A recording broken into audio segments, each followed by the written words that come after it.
Assalamu alaikum wa rahmatullahi wa barakatuhu. Derɗiraaɓe wondaɓe on kofnama on gelanama khairu to taweteɗon fu milon yamɓe. Alhamdulillah min ma nomi jamo. Derɗiraaɓe mi wairi waɗango on daidai videoji ko larani telephone, amma inshallah mi wari be videowol daidai mi matina on ni wala fitina fere en yiɗi en vo'ina kuɗe meɗen seɗɗa fahin nden en heɓa lortoyago. Habde abone partage daidai videoji amin ɗi min waɗata gal YouTube. E nonnon on abona ha chaine Kuudal Plako TV.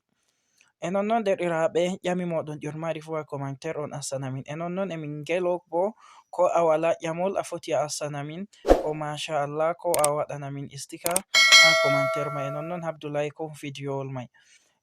Daidai derɗiraawo ƴami lawol ngol o tokkata o yaha o hora o ɓalwina TikTok mako. Mi tammi on fami non mai WhatsApp en ɗo wartira ɗum ɓalejum, nonnon Telegram en ɗo wartira ɗum ɓalejum. Onon ɓe famai ha mi hollira on Telegram.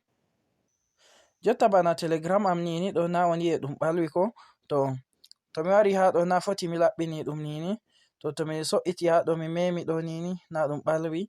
To TikTok goɗɗo ƴami am no o waɗata o ɓalwina TikTok mako non mai. Mi yiɗi mi holla on ha nder videowol en nasta TikTok. To en nasti nder TikTok sai en wara toɓɓe didi tati ha dow ɗo en mema dow maji banni.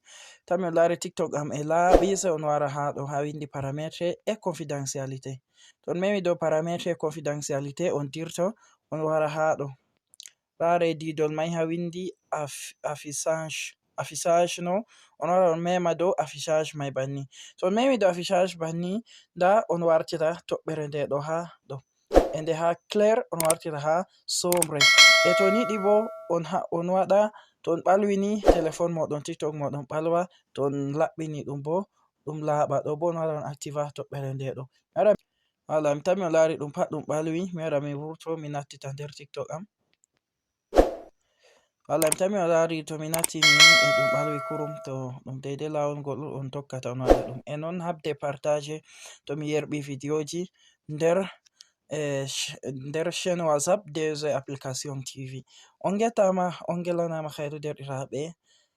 Daidai marɗo haje ko ƴamol o wasa commentaire daidai mo mari haje application ji goɗɗi ɗo bo foti o matotira be meɗen, ko compte TikTok monétisé o matotira be meɗen ha numéro 692 46 13 46 gal labi WhatsApp. Inshallah en getsai mo sarɗi daidai ko o mari haje fu. On yettama, wassalamu alaikum.